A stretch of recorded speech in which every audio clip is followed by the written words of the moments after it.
네, 본격적인 대담에 앞서서 조금 전에 나온 속보 소식 전해드리겠습니다. 내부 직원의 2천억 원대 횡령 사건이 발생하면서 주식 매매 거래가 금지됐었던 오스템 임플란트 한국거래소가 조금 전에 상장 유지를 결정했습니다. 시장에 알려진 바로는 오늘 오후 장 마감 이후에 소식이 알려질 것으로 예측이 됐었는데 조금 전에 상장 유지 결정이 내려졌고 28일인 내일부터 거래를 재개한다는 속보 소식 먼저 전해드리겠습니다. 네, 믿음이 큰 곳에서 글로벌 전략을 담당하고 계시는 분입니다. 저와도 오랜 친분이 있는 분인데요. 문남중 대신증권 수석연구위원입니다. 위원님 안녕하십니까? 네, 어서 안녕하세요. 오세요. 자, 오랜만에 뵙습니다. 네, 오래간만에 뵙습니다. 시장이 좀 안 좋아서 글로벌 증시 이야기부터 먼저 해보도록 하겠습니다. 올해 글로벌 증시 투자 환경을 분석하셨다고 들었는데 어떤 특징들이 있다고 정리해 볼 수 있겠습니까? 네. 사실 최근 증시 흐름을 보면 투자자 입장에서 마음이 되게 안 좋으실 것 같은데요. 사실 올해 글로벌 증시 자체는 코로나19 이전의 일상과 투자 환경으로의 해기를 적응 중이기 때문에 사실 변동성이 좀 불가피하다는 생각 좀 하고 있습니다. 통화 정책은 완화해서 긴축으로 가고 있고 우리 재정 정책은 또 확장됐던 부분들이 좀 축소되고 있는 부분들, 또 최근에 각국 간의 금리 차로 인해서 자금 유출 압력이 좀 높아지고 있는 부분들이 있기 때문에 사실 위험 자산이 나아가는 방향이 일방 통행에서 양방 통행으로 좀 바뀔 수 있는 부분들이 있어서 사실 변동성에 대한 부분들을 좀 염두에 두실 필요가 있다고 생각하고 있고요. 중요한 거는 2분기 때부터는 이러한 변동성이 좀 축소될 수 있다고 좀 보고 있기 때문에 지금 증시의 모습들은 좀 불안한 모습이긴 하지만 좀 투자 기회로 삼아야 되는 부분들은 분명히 있다 생각을 하고 있습니다. 일단 글로벌 미국과 선진국 증시는 지난 3월 FOMC를 통해서 씨앗을 뿌려놨다고 생각을 하고 있어요.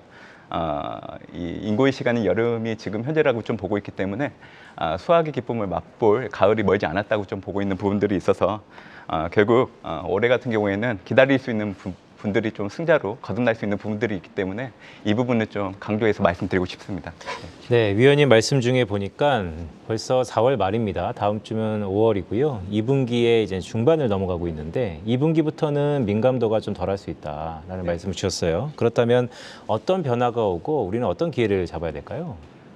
사실 1분기 증시를 흔들었던 변수가 이제 우크라이나 사태인데 5월 9일 러시아의 열병 휴직을 기점으로 좀 소강 상태로 접어들 수 있다고 좀 보고 있기 때문에 이거를 먼저 말씀드리고 싶고요.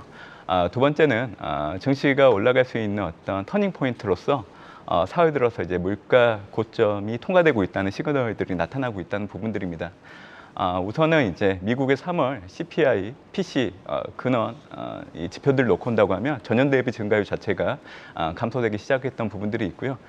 이번 주 29일 발표되는 3월 근원 PC 역시 전년 동월 대비, 전월 대비 모두 증가율이 감소하는 걸로 좀 보고 있기 때문에 이런 징후들을 좀 염두에 둘 필요가 있고 중국 PPI가 감소세로 전환됐기 때문에 글로벌 인플레이션 상승도 좀 제한될 수 있는 부분들이 있고 뉴욕 연은이 이제 글로벌 공급망 압력 지수라는 걸 발표하고 있는데 글로벌 미국과 중국 모두 월요일 고점으로 지금 감소로 전환되는 부분들이 있습니다.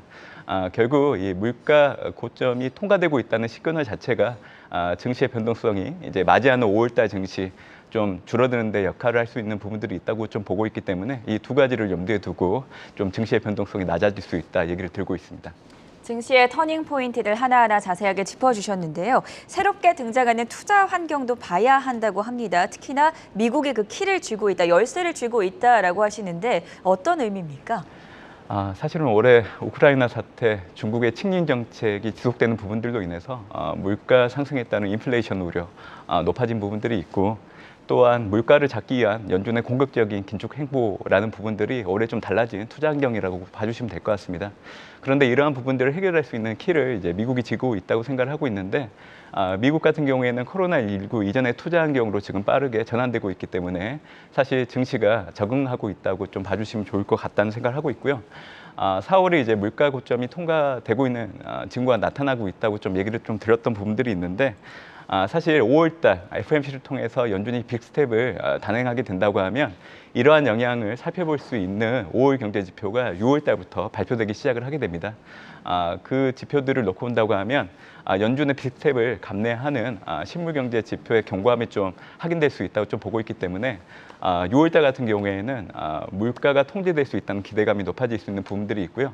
5월 말에는 드라이빙 시즌을 앞두고 있기 때문에 미국 내에서 리오프닝이 강화된다고 하면 경제 주체들의 경제 활동이 많이 늘어날 수 있는 부분들이 있습니다. 그래서 지금 현재 시장에서 우려하고 있는 경기와 이익과 같은 펀더멘탈에 대한 우려들이 낮아질 수 있다고 좀 보고 있기 때문에 5월은 증시가 반등할 수 있고 6월이 되면 본격적으로 이제 올라갈 수 있다고 좀 보고 있기 때문에 이런 변화들에 대해서는 좀 관심을 가져야 된다고 좀 보고 있습니다. 자, 이번 주에 빅테크들의 1분기 실적 발표가 이어지고 있죠. 미국 주식은 실적이 답이다라는 말이 있을 정도로 이 실적에 따라서 변동성이 좌우되는 시장인데 국내 증시에 미칠 영향은 어떻게 보십니까? 사실 넷플릭스가 굉장히 큰 영향을 미쳤었죠. 네, 넷플릭스 그리고 이제 유튜브를 가지고 있는 알파벳도 네, 이제 오늘 실적을 발표했고요. 네, 맞아요. 미국 증시 많이 하락하는 모습들이 있었는데요. 올해 실적을 보실 때는 사실 해당되는 분기에 실적이 견고하다고 하면 증시에 비치는 영향력은 그렇게 크지 않을 걸로 해석을 하고 있습니다. 왜냐하면 올해 상반기 불편한 투자 환경들은 분명 펼쳐진 건 맞지만 지난해 기저효과로 인해서 올해 실적 자체가 왜곡될 수 있는 부분들을 항상 기억을 해주시면 좋을 것 같고요. 미국 기술주 본격적으로 실적 발표를 하고 있는데 올해 1분기 IT 섹터의 EPS 증가율이 전년 대비 5.6% 전후로 견고한 흐름들을 나타낼 것으로 좀 보고 있기 때문에 일부 기술주들의 주가 부진을 확대 해석할 필요는 없다고 좀 생각을 하고 있습니다. 미국 내에서도 아무래도 이제 OTT와 관련된 기업들의 주가들은 앞으로 부진할 가능성이 상당히 높다고 보고 있는데 제가 드릴 수 있는 얘기는 코로나19로 인해서 수혜를 받아왔던 이런 구독 경제 모델을 가지고 있는 미국의 기술주 같은 경우에는 앞으로도 증시에서는 좀 부정적인 역할들이 많이 커질 걸로 좀 보고 있고 국내 증시 역시 그러한 영향권에서는 벗어날 수 없다고 좀 보고 있지만 그래도 해당되는 분기에 실적이 견조하다고 하면 실적이란 부분들이 증시에 미치는 부정적인 영향력은 좀 제한되지 않을까 생각을 하고 있습니다. 네, 위원님 말씀을 쭉 들어보니까 사실 지금 이 순간이 글로벌 증시는 분수령이다라는 생각이 드는데요. 역시 외환시장의 변동성, 즉 요동치고 있습니다. 특히 엔화의 향방이 초미의 관심사인데요. 엔화라는 게 엔캐리 트레이드 같은 많은 자금들이 링크돼 있어서 매우 향방이 중요한데 어떻게 보세요? 글로벌 증시를 뒤흔들 악재라고 보시나요? 아직까지는 악재로서 작용할 여지는 좀 낮다고 좀 보고 있거든요. 왜냐하면 엔화 약세의 흐름들을 놓고 온다고 하면 원인이 미국을 비롯한 주요국들의 통화 긴축으로 인해서 나타나고 있는 현상이기 때문에 올해 내내 우리가 눈으로 확인할 수 있는 현상이라 그렇게 좀 보고 있습니다. 사실 일본은행 총재가 최근에 한 발언들을 놓고 온다고 하면 엔화 약세라는 게 여전히 일본 경제에는 플러스 효과를 좀 줄 수 있다고 좀 보고 있어서 완화적인 통화 정책을 계속 유지하겠다는 발언들을 좀 하고 있는 부분들이 있는데요. 일본 같은 경우에는 이제 지난해 이제 통신료 인하를 통해서 사실 물가 압력이 더 높아갈 수 없을 정도로 하락 압력을 좀 만들 수 있는 요인들이 있었는데 사실 올해 4월 이후부터는 이러한 기저효과들이 해소될 걸로 좀 보고 있기 때문에 일본도 내부에서는 물가가 앞으로 올라갈 수 있다는 목소리가 많이 커질 걸로 좀 보고 있습니다. 그래서 이번 주에 이제 금정일을 앞두고 있는데 사실 엔화 약세 압력을 놓고 앞으로 물가가 올라가게 되면 이러한 부분들이 더 심화될 수 있다는 목소리가 커질 걸로 좀 보고 있기 때문에 앞으로의 이 일본은행의 통화 정책이 좀 바뀔 수 있다는 시사점들을 좀 주지 않을까 그렇게 좀 예측을 하고 있는 상황입니다. 위원님이 보시는 것은 이번 4월달 금정위에서 BOJ도 약간의 정상화 쪽으로 모드를 바꿀 개연성이 있다라는 말씀이시군요. 네, 약간의 어떤 구두 발언 정도로 좀 주지 않을까 생각을 하고 있습니다. 네, 그렇다면 이런 현상에서 국내 증시의 대응 어떻게 좀 가져가야 될까요? 사실 지금의 키는 미국 증시가 가지고 있는데 미국 증시가 이제 5월 달부터 반등을 하기 시작하게 되면 후행적으로 국내 증시도 따라갈 여지는 있다고 봅니다. 하지만 저는 D램 반도체 업황 사이클이 턴하기 전까지는 좀 미국 증시의 상승세가 한국 증시의 상승세가 좀 제한될 여지가 있다고 보고 있기 때문에 국내 증시의 상승은 본격적으로 3분기가 돼야 가능하다 그렇게 좀 보고 있는데요. 국내 반도체 기업들은 특징이 있습니다. 업황을 6개월 정도 주가가 먼저 움직이는 경향이 있는데 올해 1분기 같은 경우에는 해당되는 기업들의 실적 컨센서스가 올라가고 있는 상황입니다. 국내 증시 같은 경우에는 지난해 6월 이후 한 7개월 정도 가격 조정을 보이고 올해 2월 이후부터 이제 기간 조정에 들어간 상황이기 때문에 모멘텀만 형성된다고 하면 상승으로 전환될 수 있다고 좀 보고 있습니다.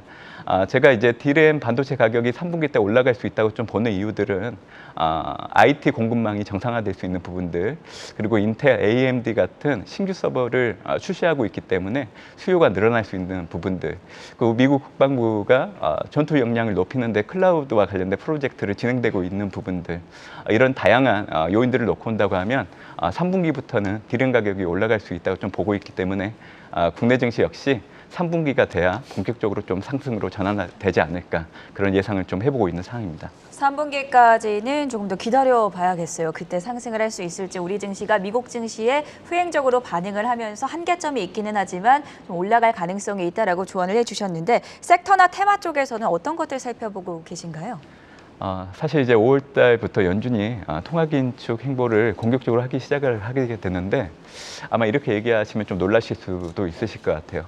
올해 같은 경우에는 연준이 공격적인 긴축 행보를 보일수록 증시가 상승하는 모습을 좀 나타낼 거로 좀 보고 있는 상황입니다. 예, 연준의 빅스텝이 이제 증시에는 시간차를 두고 좀 물가 통제를 할 수 있다는 기대감이 높아지면서 증시에는 부담이 낮아질 수 있다는 해석들이 높아질 걸로 좀 보고 있기 때문에 그 얘기를 좀 드리는 부분들이 있었는데, 사실 올해 2분기 때 연준이 강하게 통화 긴축을 하지 않으면 사실 물가 통제가 어렵습니다. 이렇게 될 경우에는 하반기 때 미국 증시가 상당히 어려움을 겪을 가능성이 상당히 높기 때문에 올해 상반기 때 연준이 강한 긴축을 보이는 것 자체가 시간차를 두고 미국 증시에는 긍정적으로 작용할 수 있다고 그렇게 좀 보고 있죠. 그래서 저는 3월 FMC를 기점으로 미국과 선진국 증시는 투자의 대상으로 좀 바뀌었다고 보고 있고요. 현 시점에서도 이제 섹터를 놓고 봤을 때는 할인율 상승의 부정적인 여파를 기술주는 극복할 수 있다고 그렇게 좀 해석을 하고 있기 때문에 네. IT, 헬스케어, 커뮤니케이션, 그리고 이제 신성장 테마로서는 전기차, 2차전지, 그리고 우주항공, 메타버스를 여전히 좀 관심 있게 지켜봐야 되는 투자 대상으로 봐야 된다는 얘기를 좀 드리고 있는 상황입니다. 네, 신선한 시각이네요. 연준의 빠른 긴축이 결국 시차를 갖고 미국 경기 증시에는 긍정적으로 해석할 거다라는 말씀을 주셨습니다. 그만큼 미국 경기에 대해서는 어느 정도 자신감이 있다라는 말씀이신데요. 마지막 질문을 좀 드려야 될 것 같습니다. 사실 미국은 그렇다 치더라도 가장 문제가 중국인 것 같습니다. 중국을 바라보는 시장 이견들도 좀 분분한 상태인데요. 중국 증시를 바라보는 불편한 세 가지 시각을 말씀을 주셨어요. 어떠한 것들이 하반기 이러한 상승 모멘텀을 갉아먹을 수 있는 요소들일까요? 일단 상반기 때까지는 좀 중국 증시의 부진은 계속 지속될 수 있다라는 의견을 좀 드리고 있는 상황이고요. 그 이유는 세 가지 정도로 좀 보고 있습니다. 첫 번째는 지금 현재 친윤 정책 완화가 늦춰지고 있는 부분들이 있기 때문에 중국 경제를 바라보는 부정적인 시각이 높아질 수 있다는 겁니다. 사실 시진핑 주석이 4월 13일 날 정밀한 방역을 강조하면서 가을에 예정된 제20차 장대회 이전까지는 민생 안정을 주력하면서 사실 중국의 경기 둔화를 좀 용인하는 발언들을 시사하는 부분들이 있습니다. 그래서 이런 정황들을 놓고 온다고 하면 중국 경제 심리가 좋아질 여지는 없다, 그렇게 좀 보고 있고요. 두 번째는 이제 재정과 통화 정책의 효과가 떨어질 수 있다는 부분들이 있습니다. 올해 같은 경우에는 GDP에서 차지하는 재정 적자 지출을 2.8% 정도 제시를 하고 있는데 전년이 3.2%였기 때문에 낮아지는 부분들이 있고요. 특히 M2 같은 경우에는 아예 제시를 하지 않았습니다. 이런 정황들을 놓고 온다고 하면 올해 같은 경우에는 확장적인 재정 정책에 대한 기대, 이런 부분들이 좀 줄어들 수 있는 부분들이 있기 때문에 증시 측면에서는 모멘텀으로 작용할 수 없다 생각을 하고 있고요. 마지막 요인은 미중 간의 통화 정책이 분명히 엇갈리고 있는 부분들이 있기 때문에 자금 유출 압력에서 중국 증시가 벗어나지 못한다는 겁니다. 아마 지금 보시는 화면은 미국과 중국의 2년물, 10년물 금리 차이를 나타내는 건데, 이 미중 간의 금리 차가 축소된다고 하면 자금 유출 압력을 받게 됩니다. 특히 자금 유출에 큰 영향력을 미치는 단기물 금리의 축소 폭이 장기물보다는 큰 상황이기 때문에 중국 증시의 단기 어떤 차익을 놓고 들어갔던 자금들의 자금 유출 압력이 커지는데 지금 영향을 줄 수 있는 부분들이 있어서 이 세 가지 요인들을 감안한다고 하면 사실 상반기 때까지 중국 증시에 대한 불편한 시각들은 계속 지속될 수 있다 생각을 하고 있는 부분들이 있습니다. 네, 여기까지 들어보도록 하겠습니다. 지금까지 문남중 대신증권 수석연구위원과 함께했습니다. 대단히 고맙습니다.